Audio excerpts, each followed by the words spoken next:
था। जब पहली बार मैं सिल्वर होके रिकग्नाइज करने गया था तो मेरे हाथ पैर कांप रहे थे स्टेज पे जाने के लिए, like that was the situation.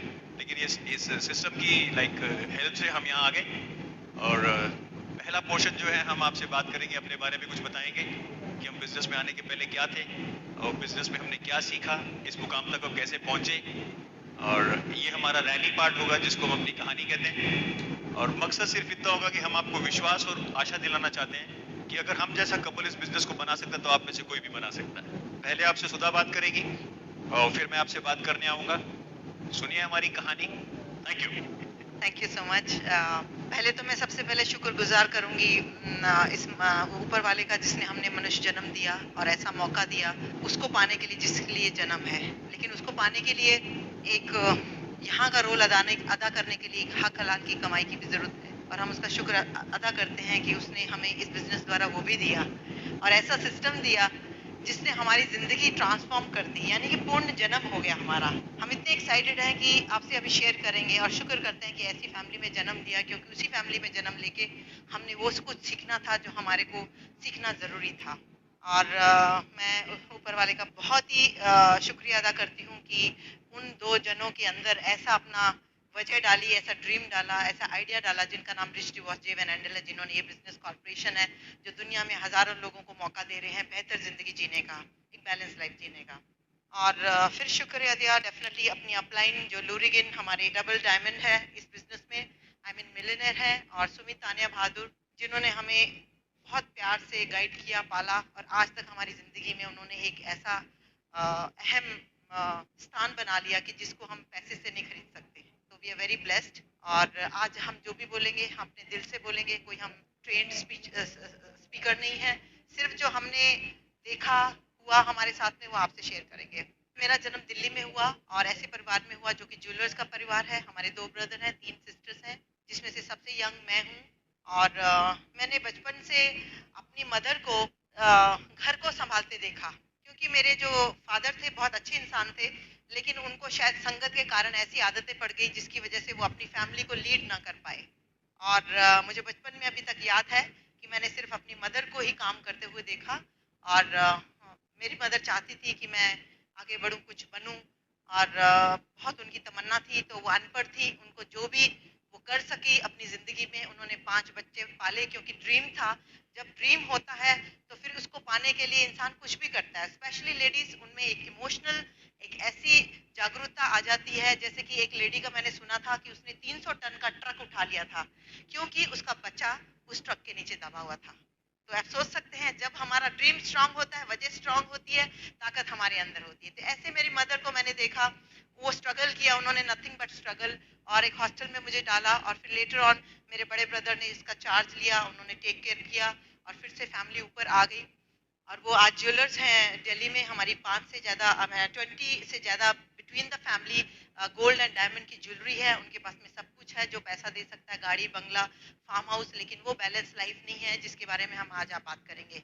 तो मैं बचपन से मुझे हॉस्टल में डाला था बॉम्बे में, और वहाँ पर हॉस्टल में पढ़ते हुए मैं सिर्फ एक चीज़ देखती थी कि सबको लोगों को उनको माँ बाप मिलने आते थे, सब लोग मिलने आते थे, लेकिन मुझे ही कोई मिलने नहीं आता था, क्योंकि मेरी मदर स्ट्रगल करती थी, वो बिजी होती थी।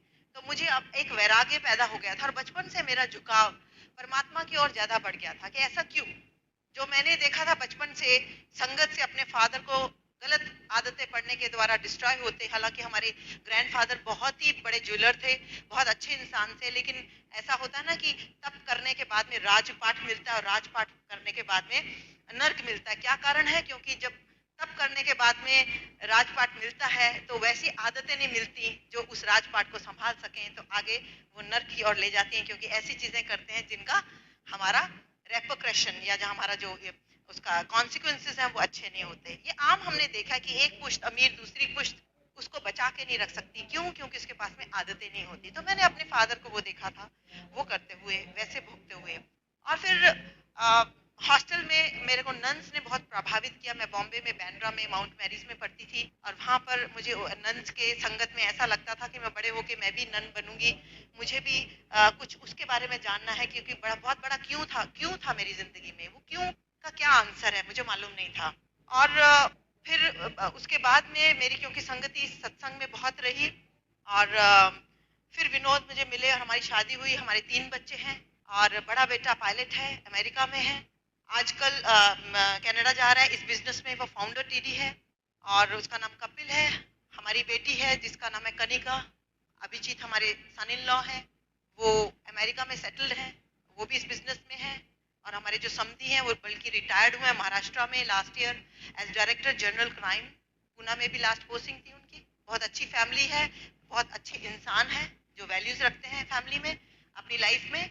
और हमारा छोटा बेटा है करणवीर जो दिल्ली में पढ़ता है और वो इस बिजनेस में सिल्वर है और उसकी जिंदगी में बहुत बदलाव आया है।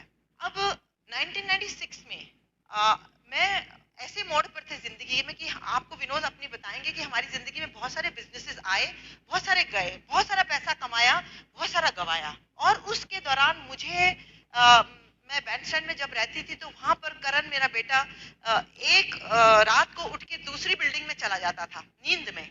इसको डॉक्टर्स कहते हैं नाइटमेयर, कि ये प्रेशर से होता है, टेंशन से होता है, स्ट्रेस से होता है, राइट। तो वो वहां चला जाता था। तो काउंसलर से हमने बात की, उन्होंने बोला ये सारा प्रेशर से है, कंपटीशन, हर चीज में कंपटीशन, इतनी इतनी चीजें करनी, ये करना वो करना, वो बच्चे पे प्रेशर पड़ता है। ट्रैफिक में जाते हैं, ट्रैफिक का प्रेशर, पोल्यूशन का प्रेशर, ऊपर से खान पान हमारा वो पवित्र नहीं है, प्योर नहीं है, जो भी है उसमें नकली है, सब फास्ट फूड है, टीवी से देख के जो भी खाते हैं, तो वो जो चीज बॉडी में होना चाहिए वो नहीं है। तो एक किसी ने हमको सजेस्ट किया कि आप इनको लेके कोयम्बटूर नीलगिरीज में एक ऐसा स्कूल है जो नेचर का है, यानी ईस्ट एंड वेस्ट, सूर्य उदय से लेकर सूर्य अस्त तक नेचुरली जो जहाँ पर जिंदगी जी जाती है वो वहां पे सिखाया जाता है। तो वहां पर हम गए, पहली दफा जिंदगी में मुझे वहां पर नींद आई बिना नींद के गोलियों की। मैं बचपन से मुझे मिर्गी है, जो भी बीमारियां होती हैं वो दिमाग से होती हैं, माइंड से कनेक्टेड है। अगर एक फूल अच्छे वातावरण में नहीं पला जाता, उसका जो उभार होता है, उसका जो एंड रिजल्ट होता है वो नहीं अच्छा होता है। तो वो पनपना कैसे होता है बचपन में, क्या चाहिए होता है उनको, माँ बाप टुगेदर, प्यार, यही सब चीजें, खेल कूद, कोई प्रेशर वाली जिंदगी नहीं, सादी जिंदगी, ये चाहिए होता है। तो वहां पर मैं गई, तो क्योंकि मुझे बचपन से इतनी बीमारी थी, मैं आज तक कभी किचन में नहीं गई, लिख के बात करती हूँ मैं लोगों से, अपने बच्चों से भी लिख के बात करती थी, बंद कमरे में रहती थी। मुझे कोई अगर मैंने कभी किचन में नहीं गई क्योंकि आदत में मुझे अटैक होता था। मुझे बोला गया था आप स्विमिंग नहीं करना, आप गाड़ी नहीं चलाना, रोड पे अकेले नहीं जाना, और लेकिन मैं ये बचपन से इन चीजों को करती थी, राइट। और वहां पर मैं पहली दफा जब उस जगह पर गई तो मुझे पहली दफा बिना नींद के गोलियों की नींद आई, क्योंकि वातावरण था, 40 एकड़ फार्म हाउस था, नदी बह रही थी, वहां पर पियानो की आवाज सुनाई दे रही थी। मुझे अभी भी याद है, रोंगटे खड़े हो जाते ये सुन के। बड़ी शांत वातावरण था, कोई पोल्यूशन नहीं, कोई ट्रैफिक नहीं, स्कूल का नाम नहीं, उसमें यूनिफॉर्म नहीं ताकि प्रेशर ना पड़े, और कोई भी स्टूडेंट को ये नहीं बोला जाता कि आपको क्या पढ़ना है आप डिसाइड करो, बल्कि वो स्टूडेंट कहता है मुझे पढ़ना है, वो बोलते नहीं नहीं पहले जाके खेलो। हफ्ता भर वो बोलते कुछ सुनते ही नहीं है, ताकि अंदर से आपकी आवाज निकले कि मुझे ये करना है, क्योंकि जब कोई कहता है तो वो प्रेशर बन जाता है। और इस तरह से वो ऐसा वातावरण था कि मेरे अंदर, मेरे को नींद आई तो मैंने विनोद को कहा कि मैं तो, करण को तो छोड़ दो, हम उसके लिए आए थे इस स्कूल के लिए, लेकिन मैंने उसको तो छोड़ दो, लेकिन मुझे यहाँ पे रहना है, राइट। मैं हमेशा यहाँ पे रहना चाहती हूँ, मैं योगा मेडिटेशन, मैं अपनी विलेज की तरह जिंदगी जीना चाहती हूँ, क्योंकि बहुत पैसा देखा, बहुत डूबा हुआ देखा, बहुत सारा वर्ल्ड में कंट्रीज ट्रेवल की, जो भी देखना था सब देख लिया, लेकिन उसमें कोई बैलेंस लाइफ नहीं थी, शांति नहीं थी। तो वहां पर विनोद ने कहा कि ठीक है, ये आपको अपना बताएंगे उस दौरान पे क्या हो रहा था। तो इन्होंने कहा कि ठीक है, मैं सब कुछ बेच बा के, हम बैंक में इतनी प्रॉपर्टी है हमारे पास में, जिंदगी भर खा सकते हैं, राइट। लेकिन उससे पहले मैं फिर अमेरिका गई, ये 1996 की बात है। और वहां पर अमेरिका गई तो वहां पर मैं अपने बेटे को देख रही थी कि पढ़ाई कर रहा है पायलट की, वहां पर इंस्ट्रक्टर है फ्लाइंग टेक्सास डैलस में, और एक और नौकरी भी कर रहा है, क्योंकि आगे वहां पर सरवाइव करने के लिए बहुत कुछ करना पड़ता है। तो मैं वहां पर बैठी थी कि कैसी जिंदगी, अल्टीमेटली यही रोटी कपड़ा मकान, रोटी कपड़ा मकान, रोटी कपड़ा मकान, घर से दफ्तर, दफ्तर से घर, यही सारी जिंदगी है। 2 बच्चे पैदा कर दो फिर एक दिन मर जाओ, ये कोई जिंदगी थोड़ी है, 2-4 सोना लेके चले जाओ, इससे क्या होता है। ये एनिमल्स भी पालते हैं अपने बच्चों को। तो मैं ऐसे बड़ी उदास सी थी। नीचे हमारे एक पड़ोसी थे, मतलब जो हैंडीकैप थे और वो अपने कपड़े नहीं धो सकते थे, और मैंने वो वहां पर कपड़े उनके लेके गई, और लॉन्ड्री होती है अमेरिका में कि आप लॉन्ड्री में कपड़े डालो, फिर बैठो, देखो इधर उधर, टीवी देखो, चाय पियो, फिर चले जाओ। ऐसे ही मैं चाय पी रही थी, बैठी थी, तो एक कपल मेरी तरफ आया और उसने कहा कि आंटी मैं आपके पास में बैठ सकती हूँ, क्योंकि मेरे को इंडिया में हूँ, मैं लखनऊ से, मुझे बहुत अपने माँ बाप याद आ रहे हैं, तो आपको देख के बहुत अच्छा लग रहा है। मैंने कहा हाँ बैठो, लेकिन मेरे को पूछो तो काटो तो खून नहीं, क्योंकि मुझे बात करना अच्छा नहीं लगता था। और वो दोनों बहुत बात करने लगे और फिर उन्होंने एक कार्ड निकाला, बोलते आंटी आप जानते हो उसको, उसमें लिखा था एमवे, वो कार्ड था। तो मैंने बोला नहीं मेरे को नहीं पता है, मैंने सोचा कोई क्रेडिट कार्ड होगा। फिर उन्होंने कहा कि आप हमें बहुत अच्छे लगते हो, हम कल भी आपको मिलने आएंगे, आप कहाँ रहते हो, हम आपको लेने आएंगे, अपने घर पे लेके जाएंगे और ऐसे शख्स से मिलाएंगे जिनको खूब बात करना अच्छा लगता है, वो भी इंडियन है, आपको बहुत अच्छा लगेगा। अब अगेन मुझे लगा अरे ये कौन सी मुसीबत मेरे पीछे पड़ गई, मुझे तो बात ही नहीं करनी है। एनीवे मैं, क्योंकि वो इतने प्यार से बोल रही थी कि मैं उसको ना नहीं कर सकी, मैंने एड्रेस दिया, अगले दिन वो पिकअप करने आई, मैं भूल भी चुकी थी। फिर वो मुझे लेके गई और अपने घर ले गई, तो जैसे मैं घर में एंटर किया तो वहां पर एक खूबसूरत सा कपल बैठा था, सूटेड बूटेड, अभी तक मुझे याद है, चमकते हुए जूते, छोटे छोटे बाल, आंखों में प्यार उभर रहा है और देवता स्वरूप उनमें, उनके चेहरे पे लाल लाल लाल पल था, रूहानियत थी। और उनकी बीवी फॉरनर थी और दोनों मेरे को देख रहे थे। मुझे उन्होंने इंट्रोड्यूस कराया कि इनका नाम है सुमित तानिया बहादुर। यस, तालियां योग हैं, क्योंकि वो ऐसे विजनरी हैं और ऐसे ड्रीमर हैं और ऐसे इंसान हैं कि जो दूसरों का भला चाहते हैं। मैं उनके बारे में बात करूंगी तो उन्होंने कहा कि हम इंडिया में ऐसा बिजनेस ले जा रहे हैं। हम दोनों आईआईटी प्रोफेशनल हैं, मैं गोल्ड मेडलिस्ट हूँ। मैं दिल्ली से आईआईटी में स्कॉलरशिप में मुझे अमेरिका भेजा गया और मेरे पेरेंट्स लखनऊ में बहुत बड़े राइटर्स हैं और मैं यहाँ पर आके मैंने ये काम किया। हम दोनों ये डबल मास्टर्स हैं, डबल इंजीनियरिंग की हुई है इन्होंने और ये है यूक्रेन से। लेकिन हम दोनों फर्स्ट फर्स्ट 2% 1 और 2% ब्रैकेट में आते हैं यूएसए में, लेकिन हम एक दूसरे को मिल नहीं सकते, अलग अलग जगह पर हम नौकरियां करते हैं, तो हमारी कुछ लाइफ ऐसी कोई अच्छी नहीं है।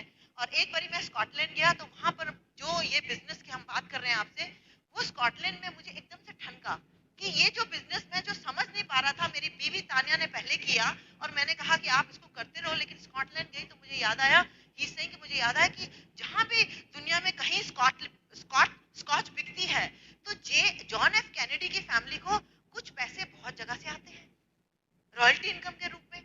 तो एकदम से मुझे ठनका कि ये जो प्रोजेक्ट है इसमें भी पूरी दुनिया से रॉयल्टी इनकम आएगी, कोई नहाएगा धोएगा, ज्वेलरी पहनेगा, फोन लेगा, खाएगा पिएगा, कुछ भी करेगा तो हमारी फैमिली को रॉयल्टी इनकम आएगी। उन्होंने कहा मैंने अपनी वाइफ को कहा मुझे दिखाओ, दोबारा से दिखाओ ये बिजनेस क्या है।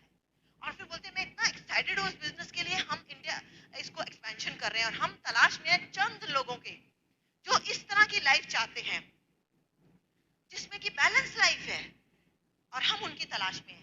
तो उन्होंने मुझे प्लान दिखाया। जब मुझे प्लान दिखाया मैंने बोला ये तो 6 साल का बच्चा भी कर सकता है, लेकिन मुझे कोई बिजनेस नहीं करना है, क्योंकि मेरी ऐसी लाइफ थी कि मैं तो बस अब डीप माउंटेन्स में जाके रेडी वहीं रहूंगी। अगर मुझे परमात्मा भी आके बोले ना कि चलो अपनी शहर में वापस चलो, तो मैं बोलूंगी भैया माफ कर दो और कहीं सजा दे दो, मुझे शहर में जाने की बात नहीं करना। राइट, ऐसा मेरा था। मैंने प्लान देखा, मैंने बोला इंडिया के लिए बहुत अच्छा। उसके बाद में मैंने बिजनेस में इंटरेस्ट नहीं दिखाया तो उन्होंने मुझे बिजनेस की कोई बात नहीं की और वो अपने नेचर की बात की जो मेरा इंटरेस्ट था। उन्होंने नेचर की बात की, नेचर में क्या होता है, मेरे को भी बहुत नेचर पसंद है। करते करते उन्होंने इतना बात किया तो बोले कि हमारे घर में बहुत अच्छा गार्डन है, आप वहां चलो, वहां खरगोश भी है। तो उन्होंने मेरे से फ्रेंडशिप डेवलप कर ली और जो मेरा इंटरेस्ट था उसकी बात की और मेरी नीड देखी। पैसा किसको नहीं चाहिए, है ना, हमें भी चाहिए था, लेकिन मेरी नीड थी कि आज तक मैंने वो जो ट्रेडिशनल बिजनेसेस कुछ किए, कुछ देखे, राइट, उनमें जो टेंशन देखी, जो उनका एंड रिजल्ट देखा, मुझे नहीं चाहिए था। तो मैंने उनको बताया कि मेरे को बचपन से मैं बहुत प्रभावित हूँ। एक मैंने संत का सत्संग सुना था 1986 में बॉम्बे में, और उनको सुन के मेरा ऐसा था कि मैं एकदम खड़ी हो गई थी स्टैच्यू की तरह। तो मुझे लगा था मेरी सारी जिंदगी का आंसर यहीं पर मिल गया। तो उन्होंने कहा कि पहले जमाने में इंसान के पास में पैसा नहीं होता था ज्यादा, वो किसान के रूप में काम करता था, थक के आता था, टूटी चारपाई होती थी, नींद आ जाती थी, बहुत अच्छी तरह नींद आती थी, उसको एयर कंडीशन की जरूरत नहीं थी, उसको इंजेक्शन लगाने की जरूरत नहीं थी, नींद की गोलियां खाने की जरूरत नहीं थी। उसके पूरे गांव में या पूरे वहां पर वो एक हकीम था, बहुत था, जो सबको टेक ओवर कर सकता था। ठीक है, अब उन्होंने कहा कि आज के हमारे युग को क्या हो गया है, पहले वो काम करके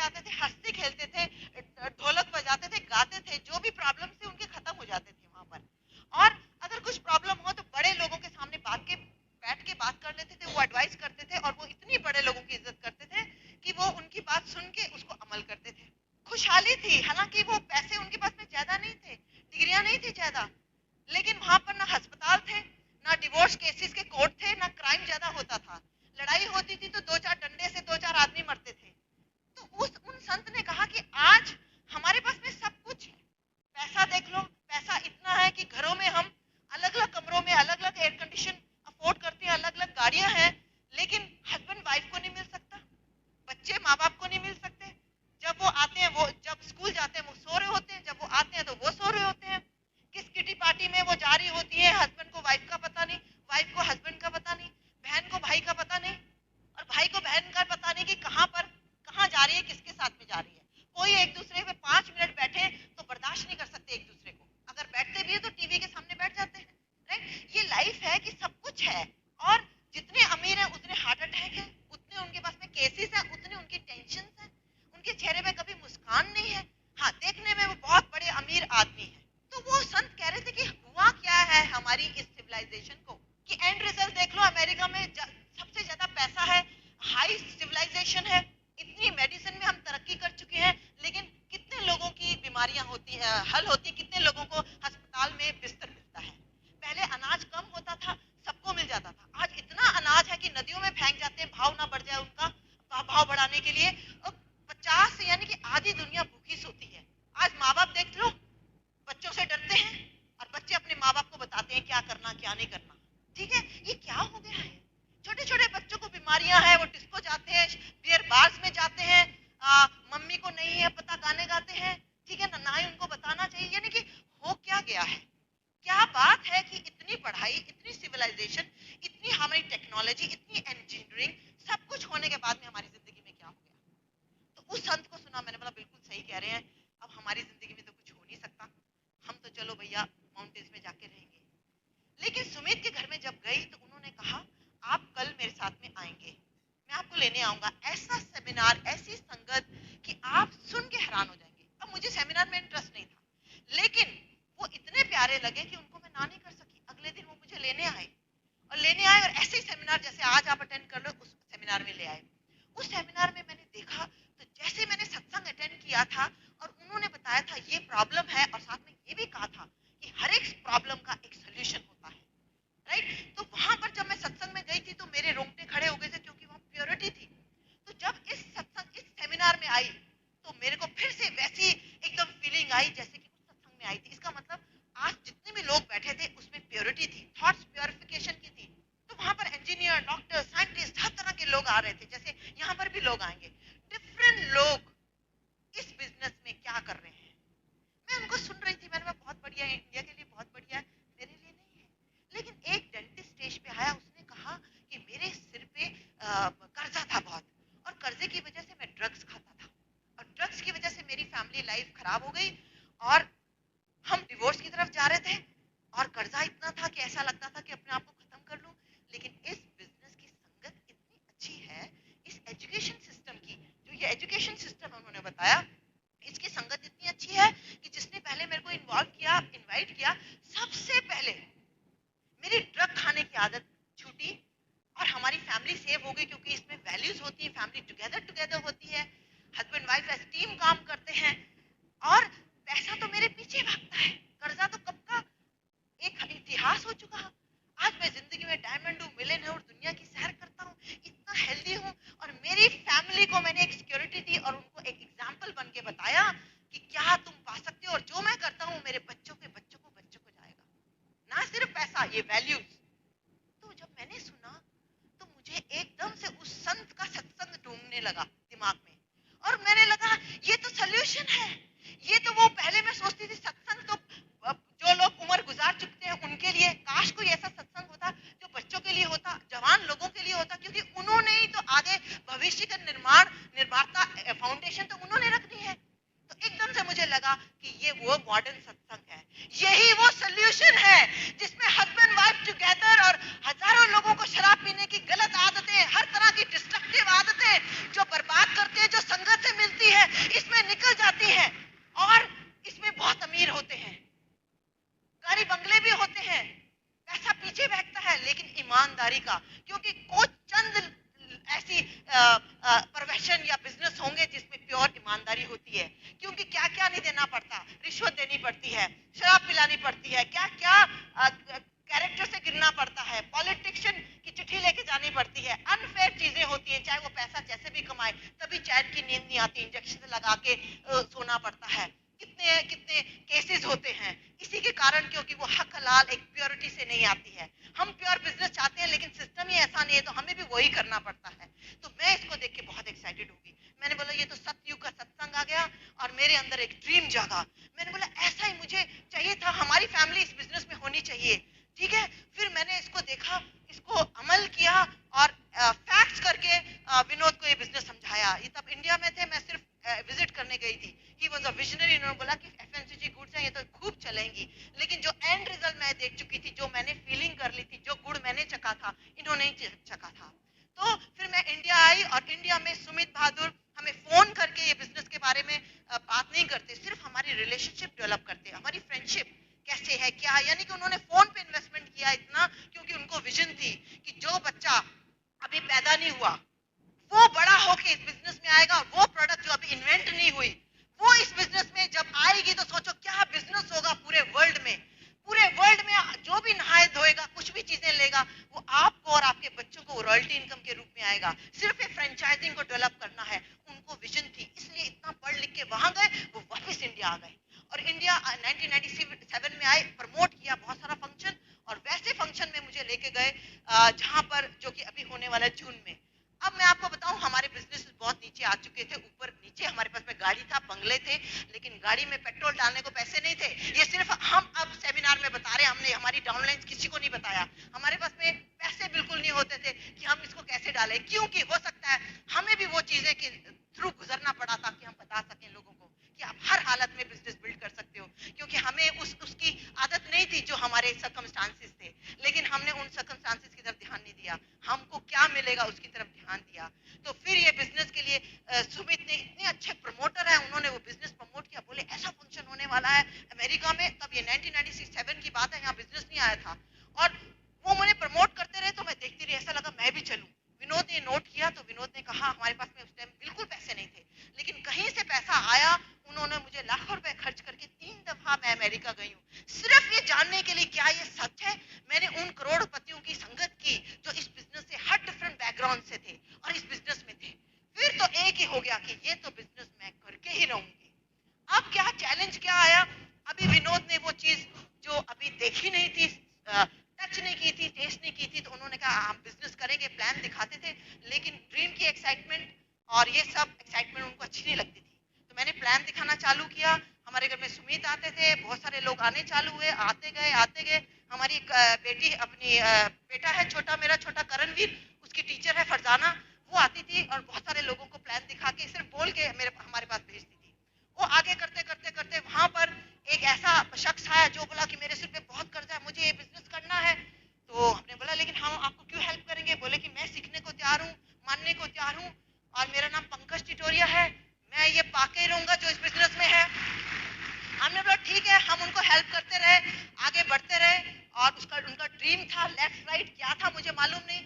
बहुत जल्दी मैंने भी प्लान दिखाना चालू किया, सुमित ने ऐसे खड़ा कर दिया कुछ लोगों के सामने कि ये प्लान दिखाएंगे। मैंने बोला सुमित मुझे प्लान नहीं आता, लेकिन सुमित ने खड़ा किया, मुंह उधर कर लिया, तो मैंने कांपते हुए हाथों से प्लान दिखाया। एक बार ही दिखाया तो ऐसा लगा सबसे बेस्ट मैं ही प्लान दिखा सकती हूँ। प्लान दिखाना चालू कर दिया, करते करते करते करते टू कट इट शॉर्ट, उस पंकज टिटोरिया के डेप्थ में सुमित ने आगे बिल्ड किया, जयपुर गया, राजस्थान गया, आज उसमें पता नहीं 13 से ज्यादा एमरल्ड्स हैं, 3 डायमंड्स हैं, क्या है हमें मालूम नहीं। लोग फोन करके कहते हैं कि हम आपके एमरल्ड होने वाले हैं, हम आपके डीडी, हमें मालूम नहीं, ऐसा आपके पास साथ में होगा। सुमित हमको बोलते थे ऐसा आपके साथ में होगा। आज हमारे ऑडिटोरियम्स भरे होते हैं जिनको हम नहीं जानते, हमने कभी प्लान नहीं दिखाया। साउथ इंडिया में हमारे 3 एमरल्ड्स हैं, वहां पर डायमंड क्वालिफिकेशन स्टार्ट करेंगे, क्राउन एम्बेसडर जाएंगे, ठीक है। तो ऐसे लोग आपको मिलते जाएंगे। फिर सेकेंडली हमारी एक कस्टमर की डेप्थ है जो सुमित ने खींच के अगेन जयपुर में वो ले गए और हमें मिला दिया। उनके नीचे नीचे कस्टमर के नीचे एक लेडी आई जिसने बिजनेस करना था सिक्योरिटी के लिए, उसका नाम रितु मिगलानी है, और वो अपने गांव में उदयपुर में गई और हस्बैंड बिजी होते थे, लेकिन वो लेडी ने करना चालू किया, हस्बैंड ने देखना, करते करते करते करते आज वो sapphire director, emerald, diamond, crown ambassador जा रहे हैं। बहुत सारे डीडीज उनके ग्रुप में है उदयपुर में। सेकंड हमारी लेग है, थर्ड है हमारी बॉम्बे में एक हमारी फैमिली फ्रेंड है आरती, उनकी डेप्थ में एक नीचे विंसेंट एंड मार्टिस और नितेश एंड ज्योति, ये डीडी हैं, सिल्वर हैं, और बहुत सारे लोग आगे आ रहे हैं। और अब हम काम कर रहे हैं आगे। हम आपको बताएंगे कि हमारा इस लेवल पे आके आने तक का क्या चैलेंज था। मेरा चैलेंज ये था कि मैं चाहती थी मेरे हस्बैंड इन्वॉल्व हो, और वो अभी पूरी तरह रेडी नहीं थे क्योंकि वो अपने फेस से गुजर रहे थे, लेकिन मैं इस बात को नहीं समझती थी। मेरे को यह था एक्साइटमेंट, चलो चलो जल्दी चलो। जितना मैं बोलती थी उतना वो दूर चले जाते थे। ठीक है, वो प्लान दिखाते थे लेकिन उससे जाते नहीं, टेप लगाओ या सेमिनार में छोड़ के आ जाते थे। वो बोलते थे क्या है, इतना एक्साइटमेंट की क्या बात है ना? क्योंकि ये लॉजिकल जैसे आम बिजनेस है वैसे ही है, लेकिन ये आम बिजनेस की तरह नहीं है। ये लॉजिकल जरूर है लेकिन ये इमोशन से काम करता है, राइट? तो करते गए मैंने सुमित तानिया को बोला, सुमित मैंने बोला देखो विनोद क्या करूं? तो उन्होंने बोला कि आप ऐसा करो, एक किताब पढ़ो जिसका नाम है अपनी 5 love languages plus man of movement, कि वो अलग ढंग से सोचते हैं। अगर हम उन पे प्रेशर डालेंगे तो क्या होता है, ये आप इस किताब को पढ़ो और जो आप चाहते हो उसको विजुलाइज करो, उसको बोलो। मैंने बोला विजुलाइज बोलने से हो जाएगा? बोले हाँ हो जाएगा। तो वो विजुलाइज और बोलने से जो मैं अपने आप में अमल कर चुकी थी पहले अपनी बीमारी के बारे में, कि मुझे डॉक्टर शैड हेमस्टेटर मिले थे अमेरिका में, और वो बता रहे थे कैसे बीमारियां होती हैं या कुछ भी होता है, सफलता असफलता हमारी जिंदगी में वैसे होती है। तो उन्होंने पूरा प्रोसेस समझाया और बोला ये कंप्यूटर है, जो अंदर गया वही बाहर आता है, जो ज्यादा बार अंदर गया वो ज्यादा बार बाहर आएगा, जो पिक्चर्स ज्यादा आएंगी वही आपकी आ जाएंगे। तो अगर आप हमेशा अपनी बीमारी की बात करते हो, मैं बीमार हूँ, मेरे पास में ये नहीं, मेरे को यहाँ दर्द वहां दर्द, तो वही मिलेगा। तो मैंने बोला क्या करूं? बोले कि जो पिक्चर आपको चाहिए वो ब्रेन में डालो। मैंने बोला मैं हेल्दी होना चाहती हूँ लेकिन 20 साल मुझे डॉक्टर्स नहीं हेल्दी कर सके। तो बोले कि नहीं, आप ऐसा सोचो कि आप हेल्दी हो, और हेल्दी हो के क्या करोगे वो पिक्चर दिमाग में डालो। तो मैंने बोला भाई अगर ऐसा होके हो जाता है तो क्यों ना मैं इनका कहना मानूं। यही ब्रिट सिस्टम की वो किताब है और उनसे मैं मिली थी, मैंने वो करना चालू किया। तो सच मानो 8वें महीने मेरी वो हेल्थ टेक ऑफ हुई है कि जो 20 साल मुझे डॉक्टर्स ठीक नहीं कर सके, 8 महीने के अंदर ब्रिट सिस्टम की एजुकेशन को अमल करने के अंदर सबसे healthy Sudha Kapoor on the earth, सारी बीमारियां गुल, क्योंकि मेरे एक एक सेल को ऑर्डर मिल गया। मैं बहुत सफल हूँ, मैं बहुत हेल्दी हूँ, I am energetic, I am active. जो नहीं थी, मैं लथार्जी थी, इतनी आलसी थी कि आप सोच नहीं सकते। मैं जो आज खड़ी हूँ वो नहीं हूँ, मेरा पूर्ण जन्म हुआ है इस संगत के कारण। So I am very excited about it, this is the best thing to happen to anybody. फिर क्या हुआ, तानिया बोलने लगी कि ऐसे आप विजुलाइज करो जैसे अपनी हेल्थ के बारे में किया था, विजुलाइज। तो आई स्टार्टेड विजुलाइजिंग कि thank you God, Vinod is fully on the business and he is tearing the business apart. और वो स्टेज पे इतने excited at this part, because as it is he had a very huge sense of humour. तो वो एकदम खुद से गए थे, राइट? तो मुझे मालूम था इस बिजनेस में जरूर खेलेंगे, लेकिन अब ये चैलेंज था हमारी कम्युनिकेशन का। हमें मालूम नहीं कि मैन अलग ढंग से देखते हैं, औरत अलग ढंग से देखती है, तो वो चीजें हमारे में नहीं थी। लेकिन हम बहुत अच्छे एक दूसरे की फाउंडेशन थी, ग्रेट फ्रेंड्स, और एक दूसरे का बहुत केयर करते हैं। तो मुझे समझ नहीं आ रहा था, तो वो किताबें पढ़ के मैंने अमल करना चालू किया, विजुलाइज करना चालू किया, और आहिस्ते आहिस्ते वो सच होने चला हो गया। और ये मेरा ड्रीम कम ट्रू है कि विनोद इस बिजनेस को is tearing apart, and it decided not only to go diamond but go crown ambassador. Done till 2010 we are crown ambassadors in front of you. So मेरी ये स्टोरीज हैं। मेरे rewards देखिए कि आप रिवॉर्ड्स हैं कि जो बच्चे पहले गलत संगत की तरफ बहे जा रहे थे, टीवी द्वारा, डिस्को द्वारा, वो वापस आने चालू हो गए और फिर यू टर्न ले लिया। आज हमारा छोटे दोनों बच्चे के लंबे बाल होते थे, फटी जीन पहनते थे, आज उनको देखो suited booted Brit student, diamond crown ambassadors they will be, done deal. लेकिन वो अमीर होंगे सिर्फ पैसे से नहीं होंगे, चरित्र आदतों से होंगे और हजारों को लेते हुए होंगे। क्यों? क्योंकि इसमें पैसा बाद में आता है, पहले सिखाया जाता है कि उसको कैसे संभाला जाए। इसलिए एक पुश्त अमीर होगी तो दूसरी उससे अमीर होगी, क्योंकि उसको आदत सिखाई जाएगी। वो पैसा पहले आएगा ही नहीं। क्यों यंगस्टर्स इस बिजनेस में आएंगे? उनको गाड़ी चाहिए, बंगले चाहिए, प्लेन चाहिए, ट्रैवल चाहिए। तो ये चाहिए तो पहले उनमें वो वैल्यूज डाली जाएगी। इस संगत में आएंगे, वैल्यूज डालेंगे, फिर उनको अचीव करने का ये सामने बिजनेस है। So it is amazing. आपको भी सच नहीं लगेगा लेकिन ये सच है। कैसे मालूम पड़ेगा? करके देखना होगा, संगत करनी होगी। ये बिजनेस सुनने सुनाने का नहीं, ये बिजनेस देखने का है। तो आज हम आपको दिखाने आए हैं कि हमने ये किया है, आप भी इसको कर सकते हो, और करते हुए आप दुनिया की सैर कर सकते हो, ऑल पेड, जो कि इस बिजनेस से होती है। हमने 5 ट्रिप्स लिए और आने वाले 10 साल में ये ट्रिप्स ऑलरेडी हैं, ऑल पेड, ग्रेट लाइफस्टाइल। सबसे अच्छी है कि यू बिकम द बेस्ट। तो अब मैं चाहूंगी कि इस बिजनेस में जो मेरी सबसे बड़ी देन मुझे मिली, कि विनोद की लाइफ में वो ट्रांसफॉर्मेशन, वो हीरा एक तराशा हुआ सामने आया, जो कि ना कि एक बेस्ट पार्टनर है, बेस्ट फ्रेंड है, ना कि एक बेस्ट ह्यूमन भी है, बेस्ट लीडर भी है हमारे भी और आपके. So help me welcome Vinod Kapoor on the stage. मजा आ गया ना friends? Amazing story she is got. मेरी भी कहानी कुछ ऐसे शुरू हुई थी जैसे आपकी शुरू हुई. मैं पैदा हुआ था हिंदुस्तान की राजधानी दिल्ली में. मेरा जन्म हुआ था आज से करीब 1955 में करीब. I am 51 years now. लगता तो नहीं हो ऐसा ना? तो आप बोल सकते हैं ना मैं ऐसा नहीं लगता. मुझे भी अच्छा लगेगा ऐसे. वेल, जॉइंट फैमिली में पैदाइश हुई थी. बड़े बहुत ही मिडिल क्लास फैमिली से हम आए हुए हैं. मैं अपनी फैमिली की सिचुएशन की वजह से ज़्यादा पढ़ लिख भी नहीं सका. इनफैक्ट 64 में मेरे फादर हमें बॉम्बे लेके आ गए थे. मैं और मेरा एक छोटा ब्रदर है फैमिली में. और फादर क्योंकि बिजनेस यहाँ पे बढ़ाना चाहते थे तो दिल्ली से बॉम्बे शिफ्ट हो गए थे. लेकिन जैसा नज़र आता है वैसा यहाँ पे हुआ नहीं. इनफैक्ट जब तक मैं एसएससी मैंने पास की तब तक मेरे फादर बिजनेस तो खो चुके थे लेकिन जॉब किया करते थे. तो मुझे उन्होंने कॉलेज में डाला कैसे भी करके पढ़ने लिखने के लिए. लेकिन मैं कॉलेज में ज़्यादा सक्सेसफुल हो नहीं पाया. पहले ही साल फेल हो गया क्योंकि मैंने क्लासेस से ज़्यादा पिक्चर देख ली थी उन दिनों में. तो फेल होना तो जायज़ था कि फेल ही होना. तो रिजल्ट तो ऐसा ही आना था. इनफैक्ट फिर मैंने जिस साल मैं फेल हुआ तो उसी साल से मैंने काम करना शुरू कर दिया. अपने फादर का हाथ बढ़ाना शुरू कर दिया. मैंने करीब 3 साल तक बहुत ऑड काम किए हैं. मैंने ड्रिल मशीन ऑपरेटर का काम किया है. मैंने लाइक वर्कशॉप के अंदर लेथ चलाना सीखा है. मैंने ऑटोमोबाइल स्पेयर शॉप के ऊपर सेल्समैन का काम किया है. मैंने ऑटोमोबाइल शॉप के अंदर परचेज का काम किया है. और मैंने एक गैरेज के अंदर एक मैकेनिक के नीचे भी कार का काम भी करना सीख लिया था. ऐसे ऐसे करते करीब 3 साल निकल गए. और मुझे याद है कि 72 में जब भी टेलीविजन बॉम्बे में लॉन्च हुआ तो मैंने उसके पहले टेलीविजन रेडियो का पार्ट टाइम पे डिप्लोमा कर लिया था कि टीवी रिपेयर करने का काम कर लिया करूंगा. उसमें अच्छे पैसे बच सकते हैं. लेकिन 72 में टीवी लॉन्च हुआ. जब खराब होगा तब मैं रिपेयर करूंगा ना. तो खराब होने का तो इतनी जल्दी चांस नहीं था. तो कुछ काम मिला नहीं तो मैंने उसमें एंटेना लगाने का काम शुरू कर दिया. मुझे वो काम मिल गया. अच्छे पैसे मिलते थे तो मैं अपनी फैमिली के लिए रोज पैसे कमा के लाया करता था. तो अच्छा फील करता था. जब मैंने अपने फादर को ऐसे हेल्प करना शुरू किया तो उन्होंने मुझे बचपन में अपने पास बिठाया और कहा एक दिन रात को कि ना तू फाइटर है. तू कभी भी हारेगा नहीं जिंदगी में. You are a winner. You will always win back situation.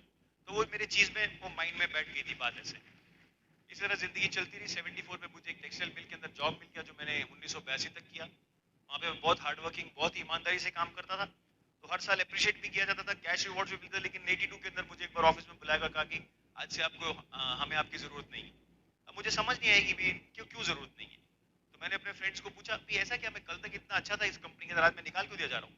तो मेरे फ्रेंड ने कहा कि उसने एक बात की बोलता है सेट के ऊपर कोई सेट नहीं होता तो तू क्वेश्चन नहीं कर सकता. आउट मतलब आउट. लेकिन एनीवे मैं कुछ ऐसा उसमें मेरा है नहीं कि कोई बहुत बड़ा पहाड़ गिर गया था. मैंने और मेरे ब्रदर जो छोटे तब तक वो टेक्सटाइल में टेक्निकल लाइन में चले गए थे. तो हम दोनों ने मिलकर छोटा सा बिजनेस शुरू कर लिया 82 के अंदर. हमने कुछ लूम्स डाल दिए और कपड़ा बनाना शुरू कर दिया. लेकिन उसके अंदर कोई ऐसी ज्यादा कुछ प्रोस्पेक्ट नजर नहीं आ रहे थे आगे बढ़ने के. तो 86 में मुझे एक ऑफर हुई दुबई जाने की. तो मैंने दुबई जाने का ऑफर को एक्सेप्ट कर लिया. वहाँ मुझे उन्होंने कहा कि हम आपको अपनी कंपनी में पार्टनरशिप देंगे और कुछ सैलरी भी देंगे. मैंने कहा ठीक है. इनफैक्ट मैं सामान वामान सब पैक करके कि मैं वापस ही नहीं आऊंगा इंडिया 4-5 साल तक. इस तरह से मैं अपना सामान भी ले गया था और घर पे बोल के गया था कि मैं अभी 5-7 साल वापस ही आऊंगा. अब पैसा कुछ बना के ही वापस आऊंगा मैं इंडिया के अंदर. लेकिन दुबई पहुंचा तो जाते ही हफ्ते भर के अंदर उनकी थोड़ी बातचीत में मुझे ठीक नहीं लगा. उन्होंने कहा आपको पार्टनरशिप नहीं दे सकते हम आपको सैलरी सिर्फ देंगे. तो मुझे लगा आज शुरुआत में ऐसा करें तो बाद में क्या करेंगे. तो मैं इंडिया वापस आ गया. लेकिन दुबई से मैं कुछ लोगों से कॉन्टेक्ट कराया था. इंडिया आके मैंने कुछ इंपोर्टेड कार्स में डीलिंग की. दुबई से उन्होंने कारें इंपोर्ट हुआ करती थी. मैंने कुछ इंपोर्टेड कार्स में डील की और मैंने महीने भर के अंदर करीब 6-6.5 लाख रुपए कमा लिया.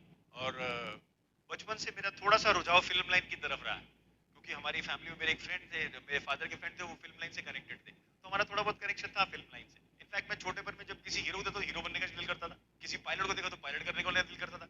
किसी आर्मी में देखा तो आर्मी में जाने का दिल करता. मैं ड्रीमर था बचपन से. ऐसा लगता था कि किसी भी सफल आदमी को देखूं तो वैसा बनने का दिल करता था. तो मेरे एक फ्रेंड ने कहा ऐसा अगर पैसे वैसे आ गए तो हम मिलकर फिल्म क्यों नहीं बना लें. मैं चलो फिल्म बना लेते. उसमें क्या पैसे 6 लाख रुपए फिल्म बन सकती है क्या. तो वहाँ एक हम एक दोस्त मिल गए और दूसरे वहाँ पे हमारी कुछ ज्यादा जान पहचान नहीं थी. उन्होंने कहा मैं फाइनेंस में आपको कर दूंगा आप शुरू करिए पिक्चर. तो हमने कुछ बजट बनाया 60 लाख रुपए की पिक्चर बनती थी. उन्होंने कहा 6 लाख आप डालिए बाकी 54 लाख मैं आपको डाल दूंगा. हमने उसे फटाफट शूटिंग वूटिंग ऑर्गेनाइज की. कुछ एक्टर वैक्टरों को साइन किया म्यूजिक रिकॉर्ड किया और शूटिंग भी कर दी. 2 दिन के अंदर 6 लाख रुपए को लो. मैंने कहा तो कमाल हो गया. फिल्म तो ऐसे ही बनती है पैसे ज्यादा लगते हैं. और ये तो बात ठीक है. हफ्ते भर में मुझे दिल्ली से खबर मिली कि जो आदमी हमें इस पिक्चर को फाइनेंस करने वाले थे वो स्मगलर थे. वो किसी ऐसे काम में इन्वॉल्व थे जो लीगल नहीं था. वो वीडियो टीवी स्मगल किया करते थे नेपाल से और इंडिया में बेचा करते थे. वो दिल्ली में पकड़ के और अरेस्ट हो गए. भाई साहब अंदर हो गए. हमारी फिल्म भी साथ में अंदर हो गई. वो फिल्म का भूत उसी टाइम उतर गया. लेकिन लाइक सोसाइटी में और बाजार में रेपुटेशन अच्छी थी तो लोगों ने कहा ऐसा करो एक वो चिट फंड चलता है वो चलाना शुरू करो. तो मैंने कहा चलो चिट फंड शुरू कर दिया. हमने कुछ वो होता है ना, कुछ पैसे भरते हैं सब लोग, फिर कुछ ऑक्शन होती है, कुछ पैसे छोड़ते हैं, इस तरह कुछ बिजनेस है वो, लाइक उसको डिटेल में नहीं मैं समझा पाऊंगा आपको। एनीवे उसके अंदर मैं काफ़ी पैसे बनाने शुरू कर दिए और आने वाले 3-4 साल के अंदर अच्छे इनकम आनी शुरू की। और मैंने साथ साथ में मेरे ब्रदर मैंने मिलकर टेक्सटाइल की मिल फिर से डाल दी। फाइनेंशियली हम थोड़े अच्छे थे, अब हमने पहले से बड़ा बिजनेस करना शुरू कर दिया। और मैंने इस तरह से 86 से लेकर 92 तक ये दोनों काम करता रहा, चिट फंड के भी करता रहा और साथ में अपना टेक्सटाइल का काम भी करता रहा। टेक्सटाइल का काम करता था, पैसे बनाता था, लेकिन कभी भी अंदर से खुश नहीं था, मैं बताऊं आपको। वो इसलिए क्योंकि पैसे बनाने के लिए झूठ बोलना पड़ता था और मैं किसी को ये समझा नहीं पाता था कि मैं झूठ बोल के पैसे नहीं बना पाऊंगा। और मैं घर में जब उदास आता था रात को तो समझ रही कि इसका काम में मन नहीं लगता। तो उन्हीं दिनों में हमारा बिजनेस भी कुछ ज्यादा इतना फ्लोरिशिंग नहीं था, कुछ स्लैक पीरियड आया, बिजनेस नीचे चला गया, तो मुझे लाइक फोर्सफुली टेक्सटाइल का बिजनेस 92 में बंद करना पड़ा। और मेरे ब्रदर लेकिन आज उसी भी बिजनेस में आज भी इन्वॉल्व है, लेकिन डाइवर्सिफाई कर चुके हैं उस बिजनेस को मैन्युफैक्चरिंग से, अभी वो गारमेंट्स में आ चुके हैं, he is doing very well. But मैंने टेक्सटाइल बिजनेस को दोबारा मुड़ के आज तक कभी देखा नहीं। अब 92 के अंदर जब मैं टेक्सटाइल बिजनेस जैसे ही बंद हुआ, उसी तरह से जो मेरा चिट फंड का बिजनेस था वो भी बहुत बड़े लॉसेस में चला गया। उन दिनों में मुझे कुछ डील मिली किसी फ्रेंड्स के थ्रू कि वहाँ पे आप फाइनेंस लगाएंगे, वो एक बिल्डर थे कोई, उनके पास में आप पैसे लगाइए, उनके पास में बिल्डिंग लाइन का एक्सपीरियंस है, आपके पास में फंड्स हैं, दोनों मिलकर कॉम्बिनेशन कीजिए तो सक्सेसफुल हो जाएंगे। मैंने कहा ठीक है, वहाँ हमने पैसे लगा दिए, वहाँ पैसे लगाए तो एक्सपीरियंस मेरे पास में आ गया, पैसे उनके पास में चले गए, आज तक नहीं पता चला पैसे किधर है। इस बात को आज करीब 14 साल हो चुके हुए। तो like life was going down hill, मैं बताऊं आपको, मतलब जिंदगी नीचे की तरफ जानी शुरू हो गई थी, पैसे का नुकसान होना शुरू हो गया था। और दूसरी फाइनेंशियल ईयर में मैंने कुछ पैसे लगाए तो वहाँ इतना बड़ा नुकसान हो गया, जो मेरे दोस्तों का पैसा बीच में इन्वॉल्व था, मैं अपनी इज्जत भी अपने दोस्तों के अंदर गवा बैठा। और इस सिचुएशन के अंदर जैसे आप फिल्मों में देखते हैं ना कि आदमी क्या करता है कि भाई ऐसी सिचुएशन तो चलो थोड़ा लगाते हैं, दोस्तों के साथ में बैठ गया और उन्होंने एक आधी बार ड्रिंक ऑफर की, कभी बियर कभी ये, तो मेरे को उनके साथ में बैठ के अच्छा लगने लगा और मैं डेफिनेटली मैं जिंदगी के बिल्कुल उल्टे रास्ते पे चल पड़ा। मुझे ड्रिंकिंग की हैबिट पड़ गई, मैंने कुछ क्विक पैसा बनाने के चक्कर में जुआ खेलना शुरू कर दिया, जहाँ से भी पैसे आते थे इस तरह के मैं काम कर लेता था। लेकिन life was totally talking downhill, क्योंकि ऐसा था कि घर आने को दिल ही नहीं करता था। घर आके अभी किसी का फोन क्या सुनूंगा, किसको अटेंड करूंगा, जो आएगा पैसे मांगने के लिए आएगा और सारे पहचान वाले थे। कभी कभी तो मन किया कि मतलब अपने लाइक खुदकुशी कर लूं, लेकिन जब भी ऐसा मना तो फिर डैडी की बात याद आती कि you are a fighter, you will come back as a winner. तो मैंने कहा कोई ना कोई रास्ता जरूर निकलेगा। और इस बात को मैं समझता था कि whenever there is the darkest lining in your life, जब सब कुछ बंद हो जाता है तो उस टाइम पे God no gives you definite silver lining outside. और उन्हीं दिनों में ऐसा हुआ कि सुधा अमेरिका गई और इस बिजनेस को देखा उन्होंने, that was about somewhere in 97। उस टाइम पे मैं बताऊं, मैं जैसा मैं आज हूँ वैसा बिल्कुल नहीं था। मैं अपनी लाइफ में इमोशनल, फाइनेंशियल, फिजिकल हर लेवल के ऊपर लोएस्ट लेवल में था। और फाइनेंशियल लेवल में तो लोएस्ट में माइनस में था, बल्कि बहुत मुझे ऐसा पता नहीं था कि इतना बड़ा कर्जा मैं उतारूंगा कैसे। सुधा ने बिजनेस को देखा, मैंने कहा एफएमजीसी लाइक गुड्स है, फाइन चलेगा इंडिया में। सुमित जब इंडिया, तो उन्होंने पूछा अगर आप जो कुछ करते हो उसके अलावा मैं कुछ लाइक 40,000 महीने एक्स्ट्रा कमाना सिखाऊं तो आप क्या करोगे उस पैसे से। मैं कुछ करता ही नहीं था, मैं क्वेश्चन क्या सुनता उनका, कुछ करता तो पूछता मैं 40,000 से क्या करूंगा। फिर मतलब 40,000 रुपए से होगा क्या मेरा, अगर 40,000 महीना, ये जो 40,000 मुझे अगर सालों साल तक आता रहा तो भी मेरे कर्जे मुझसे खत्म नहीं होंगे, क्योंकि कर्जों का अमाउंट बहुत बड़ा था। एनीवे इसीलिए एक्साइटमेंट और ड्रीम की तो बात ही नहीं थी कि मैं कुछ समझ पाता। दिन भर सुबह लाइक एक ही थॉट होता था कि कर्ज कैसे चुकेगा, कर्जों में डूबा हूं, कैसे यहाँ से फ्री होऊंगा, कुछ समझ नहीं आती थी। जो काम करूं वो उल्टा पड़ जाता था, जिधर हाथ डालूं उल्टा पड़ जाता था। लेकिन घर में जो ना हमारे प्लान्स की मीटिंग मीटिंग शुरू हो गई थी, सुमित ने आके हमारे घर में होम मीटिंग किया करते, कुछ लोगों को इन्वाइट किया करते थे। और जब सुमित ने कुछ एक तरह का ग्रुप खड़ा कर लिया था, जैसे सुधा ने बताया आपको, ऐसे करते करते हमारे घर में होम मीटिंग्स होती रहती। सुमित कहते थे ना, आप बिल्कुल डिस्करेज मत होना, आपके ऑडिटोरियम भरा करेंगे आने वाले पीरियड के अंदर इसी बिजनेस के द्वारा, और आप बहुत बड़ा बिजनेस बनाओ। मैं प्लान दिखाना शुरू किया जब मैंने बिजनेस को डिसाइड किया करने के लिए। तो मैंने सुमित से प्लान सीखा सबसे पहले, क्योंकि मैं एक बात समझता, अगर बिजनेस करना तो आपको बिजनेस को ओन करना पड़ेगा, और प्लान दिखाना इस बिजनेस की ओनरशिप है, मैं बता दूं आपको। सबसे पहले मैंने प्लान दिखाना सीख लिया, लेकिन प्लान में मेरे बिल्कुल एक्साइटमेंट जैसी कोई चीज नहीं होती थी। मुझे पता था 963 के अंदर लोगों को फिट करना है, फिट करेंगे, ये वॉल्यूम करेंगे, पैसे आएंगे, तभी 963 प्लान हुआ करता था। तो हमने इस तरह से प्लान दिखाता रहता तो लोग शायद, बल्कि मैं फॉलोअप के अंदर भी बिल्कुल इंटरेस्ट नहीं लेता था कि ठीक है प्लान दिखा दिया, इसको समझ आएगा तो कर लेगा, नहीं समझेगा तो नहीं करेगा। और जिसको ये बिजनेस समझ नहीं आता था तो मेरा दिल करता था इसका माथा पकड़ के ना से दीवार पे मार दूं जोर से, कितनी बात समझ नहीं आती है। इतना गुस्सा आया करता था मुझे, मैं टोटल शॉर्ट टेम्पर्ड, क्योंकि internally I was not happy, like मैं अंदर से परेशान था, लेकिन प्लान दिखाना पड़ता था। प्लान क्यों दिखाना, घर में रहना तो प्लान दिखाना पड़ेगा। That was the situation at house basically. Anyway आस्ते आस्ते हमने कुछ 4 महीने बिजनेस किया इसी तरह करते करते, और जब भी लॉन्च हुई एमवे मे 98 में, तो हम पहले महीने कुछ 450 लोगों ने साइनिंग किया और हम फर्स्ट मंथ सिल्वर चले गए। तो पहले महीने हमारा बिजनेस करीब 16,000 बीबी क्रॉस कर गया था, और 48,000 का एक चेक आया बड़ा अच्छा सा। अब हम बड़े एक्साइटेड कि 48,000 का चेक आ गया तो बड़ा मजा आ गया, मतलब बिजनेस तो चलता है। वो जो सारी शिकायतें थी ना पहले घर में, होम मीटिंग में बिस्किट का खर्चा, कोल्ड ड्रिंक का खर्चा, टेलीफोन का बिल, बनिए का बिल, वो सब शिकायतें धुल होगी। नहीं तो उन शिकायतों में तो झगड़ा हुआ करता था हमारा जबरदस्त। मैं बता रही ये तो खर्चा होता जा रहा है और ये पैसे कमाएंगे समझ ही नहीं पड़ेगी। बल्कि हमारे घर से जब मीटिंग हमने हॉल में शिफ्ट की तो हमने 20 रुपए टिकट रखी थी और हॉल का किराया था 1650 को 1700 हमारे पास पैसे भी थे देने के लिए। सो इतने का 20 रुपए टिकट रखो सबके पैसे आ जाएंगे तो आपके पैसे पूरे हो जाएंगे। आप बिलीव करोगे घर पे 70-80 लोग प्लान बिजनेस देखने आया करते थे और हफ्ते में 3 बार आया करते, मतलब 200 लोग आया करते थे। जैसे ही बोला हम हॉल में शिफ्ट कर रहे हैं 20 रुपए टिकट होगी, पहले दिन खाली 12 लोग आए बस। और हम दोनों में और सुधा पार खड़े हॉल के बाहर से करके, क्योंकि 20 रुपए देने हैं और वहाँ बिस्किट भी नहीं मिलने वाला फ्री वाला, रोजा भी नहीं मिलने वाली। तो हमारा हो गया काम, मतलब बिजनेस बन गया तो बहुत बढ़िया। बस ये तो पहले दिन ही मतलब हो गया काम। वो 1650 रुपए कौन भरेगा, चिंता वो हो रही थी हॉल की मीटिंग है, नहीं थे हमारी जेब में पैसे बिल्कुल सब करने के लिए। लेकिन जो 12 लोग उस दिन मीटिंग में आए थे, मैं बताऊं हमने सबने मिलकर बैठ के आपस में कमिटमेंट की कि इस बिजनेस को हम बनाएंगे और आपको नेक्स्ट मीटिंग में अपने साथ में 3-3 4-4 लोगों को लेके आना। इस तरह से नेक्स्ट मीटिंग में सब लोग कुछ लेके आए। हॉल में 70-80 लोगों के, उसके बाद में 2-2 लोग कुछ लेके आए। कुछ 150 सीटिंग का हॉल था, हॉल भरना शुरू हो गया। इनफैक्ट लोगों को जमीन पे आके बैठना पड़ता था। ये सिचुएशन हो गई वहाँ पे। अब बिजनेस की जो फ्लो है वो चलनी शुरू हो गई थी। अब मीटिंग हमारे घर से हॉल के अंदर कन्वर्ट होकर पहुंच गई थी। बल्कि उस हॉल से फिर हम उससे बड़े हॉल में गए जो कि 150 की कैपेसिटी से हम 250 वाले में गए, 250 से हम 500 में गए, 500 से हम 800 में गए। आज इस टाइम पे बॉम्बे के अंदर हमारे जो ऑडिटोरियम है 3 इस तरह की ओपन मीटिंग होती है जिसके अंदर एवरेज पर वीक करीब 1200 से 1300 लोग इस बिजनेस की हमारी मीटिंग को अटेंड करते हैं और वहाँ पे प्लान्स होते हैं एवरी वीक। मैं कहने का मतलब है बताऊं को फ्रेंड्स कि ये बिजनेस के अंदर स्ट्रगल्स तो आएंगी, मैं बता दूं आपको, लेकिन स्ट्रगल आपको उतनी मिलेगी जितना आप में फेस करने की ताकत होगी, उससे ज्यादा नहीं मिलेगी। ये ऊपर वाले का असूल है। हमें भी स्ट्रगल्स आई, पैसे की कमी थी हमारे पास में, रिलेशनशिप के अंदर बहुत बड़ा चैलेंज था हमारा। हम दोनों बहुत ही इंडिपेंडेंट नेचर के, दोनों पढ़े लिखे भी हैं जितना भी हैं, और हमने कभी भी साथ में मिलकर काम किया ही नहीं है। तो एग्रेशन थी आपस में, बहुत फ्रिक्शन होती थी, थॉट्स मैच नहीं करते थे। मुझे याद है कि ज्यादातर मैं ही मतलब एग्रेसिव रहता था। सुधा तो काफी डोसाइल है वैसे भी, इतना आपने देख ही लिया होगा, ज्यादा उनको वो नहीं है। और रही बात अदर चीजें कि हमें ना नहीं मिली, ऐसा नहीं बिल्कुल। हमको भी बहुत लोगों ने बहुत धिक्कारा भी, बहुत लोगों ने गालियां तक दी हैं कि आप लोगों को बेवकूफ बनाने का धंधा करते हैं, ऐसा होता कुछ नहीं है। मतलब ऐसी ऐसी गाली दे दी। मुझे याद है कि मीटिंग्स के अंदर कुछ लोग तो आके बैठते थे ऐसे टांगे वांगे खोल के सामने के लेट जाया करते थे, अच्छा जो बताना बताओ बाद में देखते हैं क्या होता है। एक बार मुझे याद है एक मीटिंग करने का तो बोलते हैं इतने तो बड़ी बड़ी बात करते हैं, तो माल पानी वानी है कि नहीं ये धंधे के अंदर। कोई एक बैंकर प्लान दिखने आया था, मैं आपको बताऊं वो बैंकर से मैं लैंग्वेज सुन के इनफैक्ट मैं हैरान हो गया था। मैंने कहा ऐसा बॉस इसके अंदर माल तो बहुत है लेकिन तुम्हारे अंदर पानी कितना पहले वो देख लेना, तुम पैसा तो बनेगा यहाँ पे। No like people used to insult us in different ways. मुझे याद है मैं एक बार एक मीटिंग लेने के लिए अपने घर से करीब 70-80 किलोमीटर दूर भिवंडी गया था मोटर बाइक पे, रास्ते में बरसात आ गई थी। बरसात आई बहुत तेज तो मैं रुक गया एक जगह पे भिवंडी जाने के लिए, और वहाँ पे पाइपलाइन थी बड़ी बड़ी। मैं शेल्टर कोई जगह ही नहीं थी तो मैं पाइप के नीचे जाके बैठ गया ताकि कम से कम कपड़े तो बच जाएंगे।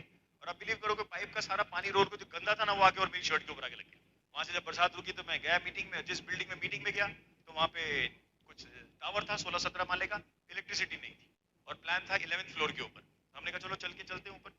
ऊपर गए तो अभी कपड़े भीगे हुए, उनके घर पहुंचे, छोटा सा बोर्ड लगा था, 2-3 लैंप लाइट लगाई थी उन्होंने, इमरजेंसी लाइट लगाई थी, बोला यहाँ पे प्लान दिखाना है, और 4 या 5 लोग वहाँ बैठे हुए थे।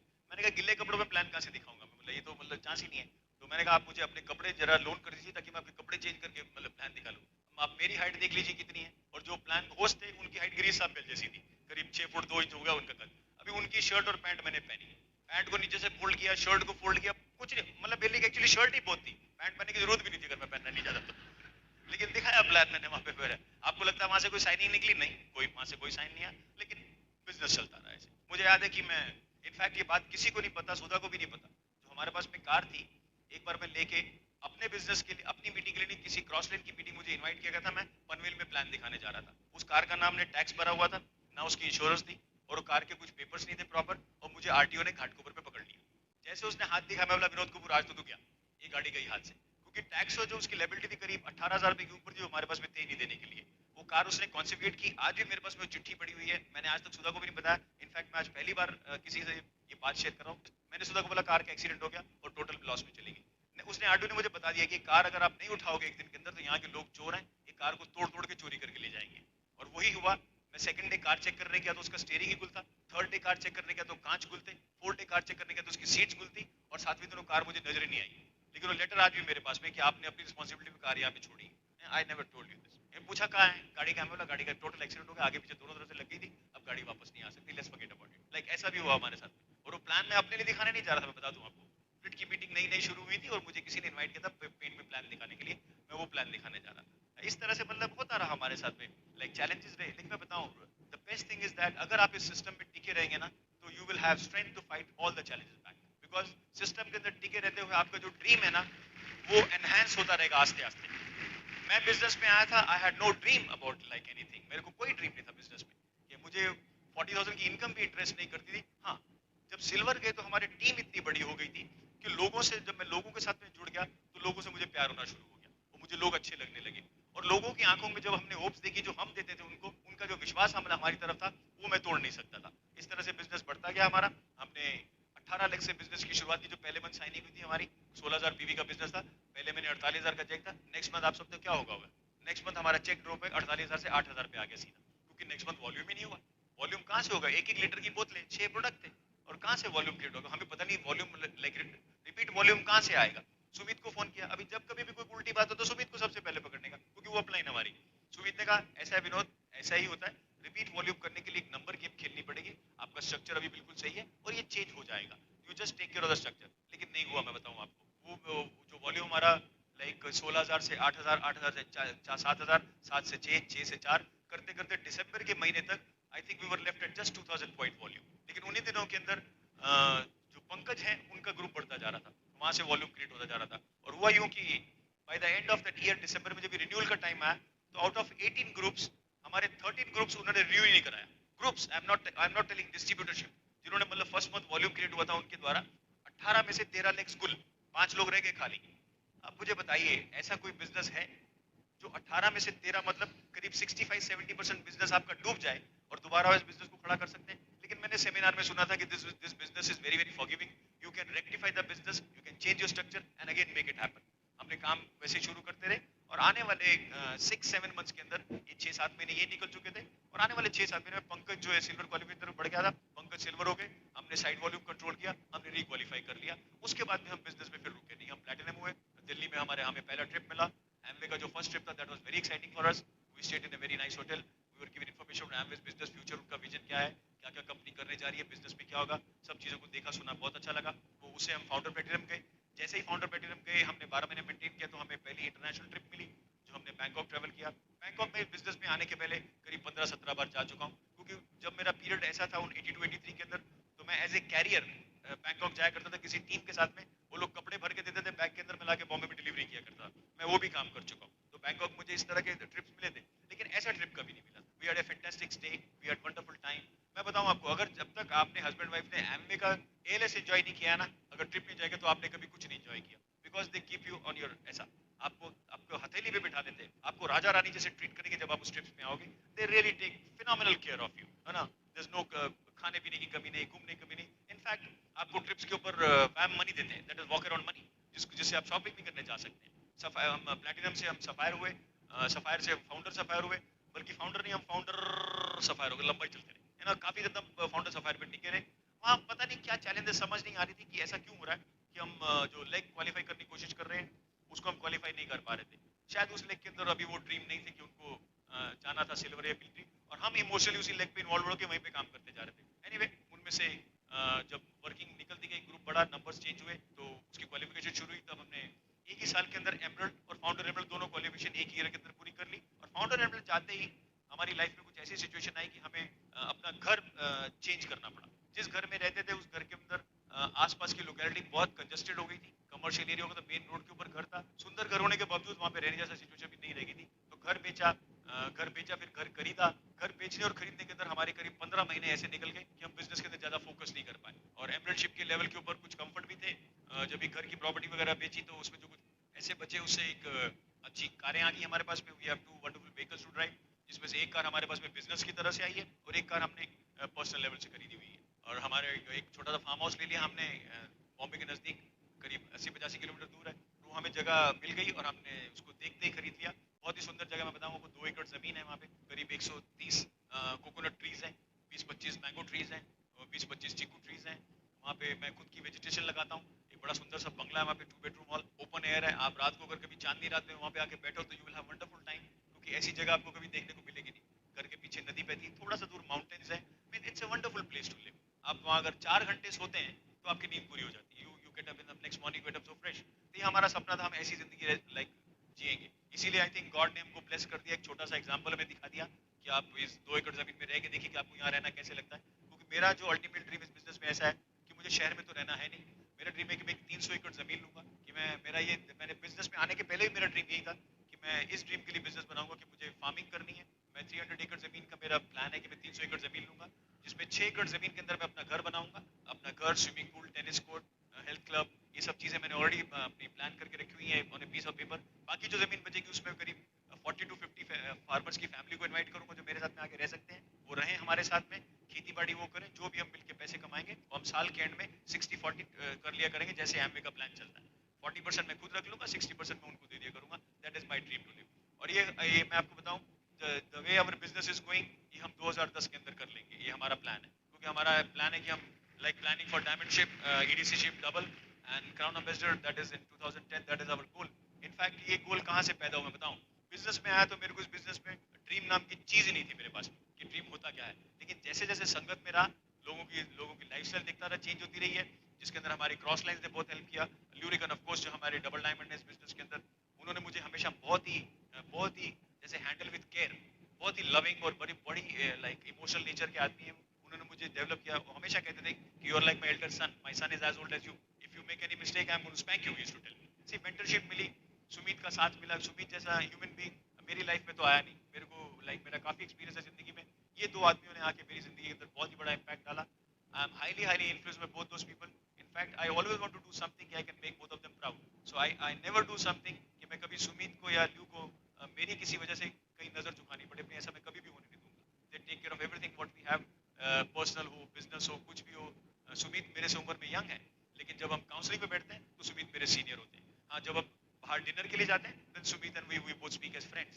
But no, when the question of business, it is Sumit. Sumit will always have the due respect what is due to him as a upline. I never take that chance कि मैं सुमित के शोल्डर पे हाथ रख के मजाक करके ऐसे बात करूं। मैं ऐसा कभी भी नहीं करूंगा, ना कभी होगा भी ऐसे। अब ऐसा है कि ड्रीम्स चेंज हो गए ये एसोसिएशन के अंदर, और सपने बढ़ते गए। आप आज तो ऐसा है कि खुद का हेलीकॉप्टर चाहिए। एक बार मुझे याद है, हम कार में हम अहमदाबाद से वापस आ रहे थे, सुमित, मैं और तान्या, तो तान्या ने बताया कि इट इज माय ड्रीम कि I must have a helicopter in the dream. तो मुझे भी लगा ये तो हेलीकॉप्टर तो मेरा भी ड्रीम है। तान्या ने मुझको इवोक कर दिया। मैंने कहा था ना, same both thing will make, even I want to have a black helicopter. क्योंकि हमारा जो प्लान है रहने का, हम बॉम्बे से करीब 100-150 किलोमीटर की दूर पे रहेंगे, तो हमें ट्रेवल करने के लिए हेलीकॉप्टर रखना ही रखना है। There is no doubt about it. Of course jet plan भी अपना लेना है आपको, there is no doubt, because this business has the potential. You always says कि like there is no limit in this business. We don't talk about limits. He says there is a caption known as कि sky is the limit. लेकिन our business has no limit basically. आप कितना सोचते हैं अपने बारे में, कितना स्ट्रांग सोचते हैं कि आप कितना पैसा बना सकते हैं, वो आपकी ताकत पे डिपेंड करता है। अगर ल्यू in this business has a turnover worth of millions of dollars every day in the business, anybody can do that basically. You have to understand the thing if this business is growing. We are part of the team which is the strongest team basically. Brit Worldwide is the team which has got the tremendous education system, tremendous value system, which will आप कभी भी इस business के बाहर ऐसी चीजों को कभी भी नहीं पाओगे। जैसे कि हमने शुरू में बताया कि traditional business they are good, you see businesses ठीक है, लोगों को लोगों की जिंदगी चलती है बिजनेस से, जॉब्स भी अच्छे हैं। ये जॉब्स में आप जब अपना कैरियर शुरू करते हो, लेकिन जिंदगी भर जॉब करना ऐसा किसी किताब में लिखा नहीं है कि आप नौकरी करिए और जिंदगी भर नौकरी करते रहिए। Why can't I make extra source of income from this business coming, and that's the way we did it. Like हर आदमी जो इस बिजनेस में आता है ऐसे ही करता है, शुरुआत करता है पार्ट टाइम बेसिस पे। जब देखता है कि इस बिजनेस में समय कम डालने से, जब power of duplication, time leverage की जब समझ आ जाती है, तो आदमी आस्ते आस्ते इसमें कन्वर्ट करने लगता है और स्लोली फुल टाइम पे आ जाता है। इनफैक्ट आजकल our lifestyle is totally different. अगर मैं आपको अपना दिन बताऊं तो आप हैरान होंगे कि मेरा दिन कैसे कटता है। मैं सुबह 6-6:30 बजे उठता हूँ, करीब 7-8 किलोमीटर वॉक करता हूँ सुबह, घर आता हूँ, अपना कुछ प्रोटीन पाउडर जो है हेल्थ प्रोडक्ट वो यूज करता हूँ, पीता हूँ, then I have some breakfast with some nice fruits. हाँ, मेरी फूड हैबिट्स बदल गई इस बिजनेस में आने के बाद। हेल्दी फूड हैबिट्स आ गई क्योंकि अवेयरनेस होनी शुरू हो गई कि बॉडी को वो चीजें सब नहीं चाहिए जो बॉडी को नुकसान कर सकती है। तो I definitely have some fruits, I make few phone calls to some people, and afternoon में अगर दिल करे तो if I feel like having a nap, I will take a nap. और कभी-कभी मैं अपने कुछ दोस्तों को ऐसा चिढ़ाने या तंग करने के लिए शॉर्ट्स पहन के और टी शर्ट पहन के बाइक लेके उनके दफ्तर के पास चला जाता हूँ या उनको पूछ के आता हूँ कि क्या कर रहे हो। तो बोलते हैं यार तू क्या करता है, बोले क्या निकर पहन के दोपहर को घूमता रहता है। बोला काम धंधा कुछ नहीं, बोला अपना काम ही ऐसा है, हमारा ऑफिस शाम को शुरू होता है 7 बजे और 11 बजे रात को बंद हो जाता है, बाकी दिन भर मस्ती करते हैं। अभी आप देखो आपको क्या करना है। सो दे डेफिनेटली फील जेलस कि व्हाट आई एम डूइंग। सी मैं ऐसा नहीं कह रहा हूँ कि लाइफ अभी उतनी स्मूथ हो गई, no, but we are on a process of getting somewhere where other people are not thinking also about it. उनकी जो लाइफ निकलेगी वो ऐसी निकलेगी कि जैसी है ऐसी काल होने वाली है, तो 10 साल बाद भी सेम रहेगी, लेकिन हमें पता है हमारी लाइफ हमें कहाँ लेके जा रही है. That's the reason the best thing I got from business, I got peace of mind, क्योंकि मुझे पता है bills are taken care of. हर महीने जो इनकम आती है बिल्स टेक केयर होते हैं, और स्कोप अच्छा है कि आगे इनकम बढ़ने वाली है, चेंज होने वाली है. then the best feel I feel very satisfied when I come back home कि today I have spoken to somebody, whatever I have with me, मेरे पास में जो है वो मैंने आज किसी को ऑफर करने की कोशिश की है. अभी उसको पसंद आई नहीं पसंद आई उससे मेरा कुछ नहीं बिगड़ता. हाँ पहले बिगड़ता था, पहले I used to I used to lose my cool, लेकिन किताबों का शुक्रिया, when I started reading like Stephen को भी पढ़ा तो ये जाना कि you seek to understand before you understand, like you seek to understand for that to be understood. ये समझ आई कि दूसरे की बात को पहले समझना जरूरी है, rather than कि अपनी बात उसको समझाने की आप कोशिश करो. कभी भी कोई मेरे सामने बैठ के आज कोई भी चैलेंज होता है तो it is very simple for us to tackle, because there is no negative flow inside at all. Allow ही नहीं करते हैं बिल्कुल, क्योंकि हम सीख चुके हैं कि हमें नेगेटिव सिचुएशन से दूर रहना है, and we always have to speak positive, stay positive, remain positive and act positive. So the life is very smooth, health is become better than before, like I am very healthy. It's because my mind is very cool, I am very cool. अगर आज से 5-7 साल पहले अगर कोई मेरे को car में ओवरटेक कर दे तो या हम दोनों में से कोई ना कोई जरूर पिटेगा. आज आप कुछ भी कर लीजिए, लाइक देयर इज नो वे कि कोई भी आदमी मेरे इमोशन को हिला सकता है, लाइक मुझे एंग्री कर सकता है, ऐसा चांस ही नहीं. Like I am cool, I am very cool as Sumit and as you are. ये मैंने कहाँ से सीखा? ये मैंने इसी बिजनेस की इसी एसोसिएशन से सीखा. ल्यू रिगन एक बार हमारे लिए वेट कर रहे थे, हमें किसी मीटिंग में जाना था और हम ट्रैफिक में फंस गए. वो 45 मिनट धूप के अंदर हमारे लिए वेट करते रहे, पसीने से तरबतर हुए हुए थे. हम और सुधा वहां पे पहुंचे तो कहते हैं must him like there must be something very serious, we must have held you back, and he was smiling. मैंने कहा इनको बिल्कुल गुस्सा नहीं, और बल्कि हमको ये ऐसा पूछ रहे कि आपके पास कुछ ना कुछ ऐसा कुछ जरूरी जरूर हो गया होगा इसलिए आप डिले हो गए. तो उस दिन के बाद आज तक मैंने कभी सुधा के लेट आने में गुस्सा नहीं किया, मैं बता दूं आपको. This all where we learn from books, we learn from our mentorship. जो हमारे लोग हैं जो हमारे से ऊपर है, Sumit is such a cool. Sumit से मैंने एक चीज सीखी है, सुमित किसी भी सिचुएशन में ना नेगेटिव बोलेंगे, और मुझे लगता है नेगेटिव सोचते भी नहीं है, बिल्कुल भी नेगेटिव बात नहीं करते. कुछ भी कह लो आप उनको, he will always speak positive. Hey, things are happening better, things are happening good, we are growing, our business is growing, momentum is so good, corporation is doing great things, Brit is doing great things, we'll have the largest and the bigger organization coming in near future in India, like we'll have the largest in the business in Amway's history also. I've seen him in the worst of situation, but Sumit will always speak positive. So whenever I think about something has gone wrong in my life, something is not, there is some small challenge, so we speak positive because we learned that. See, मुझे बताइए इस तरह की association आपको इस business और इस system के अलावा और कहाँ मिल सकती है? No, I don't think so. लोग कहते हैं कि मैं 35 साल से ढूंढ रहा हूँ, आज तक मुझे ऐसा कोई नहीं मिला, तो आपको भी अगले 35 साल कोई मिलने वाला नहीं. तो मेरा कहने का मकसद ये है कि अगर यहाँ पे हो, यहाँ टिके रहो, अपने सपनों को जागृत रखो, सपनों को बड़ा रखो, एसोसिएशन में रहो. ऐसा सपना मतलब देखो कि जब सामने वाले को बोलो ना उसका भेजा से झंझना जाना चाहिए. उससे बात करो तो जब मैं अपने दोस्तों से बात करता हूँ ना कि मेरी लाइफ से होगी, तो देखते हैं ऐसे करके, लेकिन कुछ बोल नहीं सकते क्योंकि I speak with so much of confidence. I know my future is secure, I know I like we will make it, इसमें कोई डाउट ही नहीं है हमें. So now they don't say don't tell me anything, but they enjoy our dreams, अब कुछ लोग आके कहते हैं यार तू ऐसा कुछ बता ना कि कुछ काम किया जाए मिलके. मैं बोला देख अपना काम में ना 4.5 की इन्वेस्टमेंट है, अगर तेरे को इंटरेस्ट हो तो साथ में कर सकते. फिर वो कहते हैं नहीं यार ये तू ही कर सकते, हमारे से नहीं. अब मैं उनको ये क्या समझाऊं कि मैं ऐसा भी नहीं था आने के पहले. मैं अगर आज स्टेज में आपके सामने खड़ा होकर बात कर रहा हूँ, तो all the credit goes to Brit Worldwide System, nothing else. All credit goes to Sumit and Tanya Bahadur, nothing else.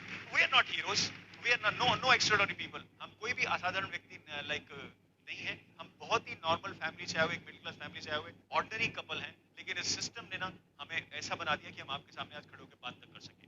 Like